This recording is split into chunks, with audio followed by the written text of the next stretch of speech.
Greetings and welcome to another edition of Science Sunday here in our capital city at the Connecticut Science Center. Joined by Thomas. Good morning. Good morning. What do you have for us today? Today we're going to be looking at the densities of different gases, and we'll be exploring that through bubbles.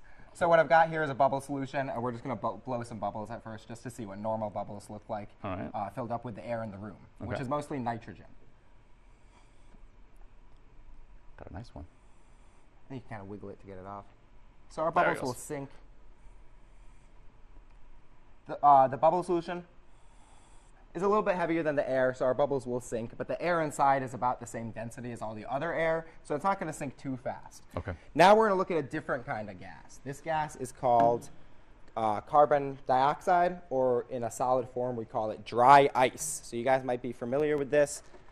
It's a compound called dry ice, and we can see it's giving off some carbon dioxide gas straight from the thing. Now it's getting pretty cold. I don't want to hold on to it for too long. Yeah, so for safety purposes, you're wearing gloves. Yes, wearing gloves because this stuff is very, very cold, and it can give you frostbite really quickly if you don't wear protective equipment. So I'm going to go ahead and put some dry ice in this container right here. Now we want this dry ice to turn into gas, so I'm also going to add some hot water to speed up the melting of it. Okay.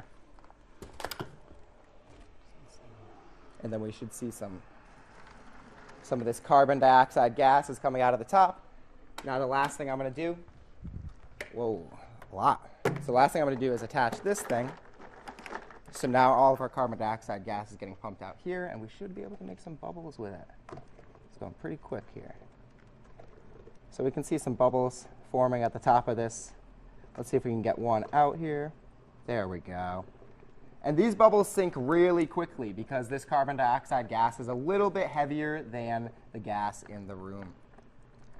And you can see they're capturing inside of the bubbles. Yeah, and you can see they have some of that gas inside. Yeah. And I can poke it and it'll release a little bit. Well, maybe not. There Ideally. we go. So then the last thing I want to do is I want to have a bubble with regular air floating on top of this carbon dioxide gas. So I've got some of this dry ice. I'm going to add some more of that hot water to speed up that process of it turning into a gas. And then the last thing I'm going to do is try to get a bubble to float on top of that. So this gas is a little bit denser than the gas in the air, or the air in the room, which means that when we blow a bubble, the air in the room should be able to float on top of this gas.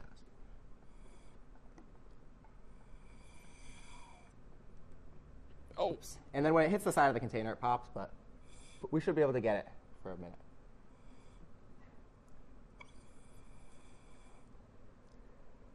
All right, Awesome. there we go. Look at that. Very so cool. that's able to float up there because the air in the room is a little bit less dense than this carbon dioxide gas right here. All right.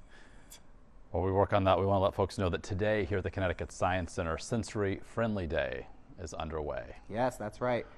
Perfect for any kids who have any sensory issues and like to explore the museum where there's not a lot of flashing lights or loud sounds or anything going on. All right, good stuff. So ctsciencecenter.org to learn more about that and more life science here all the time. Absolutely. All right, Thomas, thank you so much. And of course, we'll see you for another edition of Science Sunday next weekend.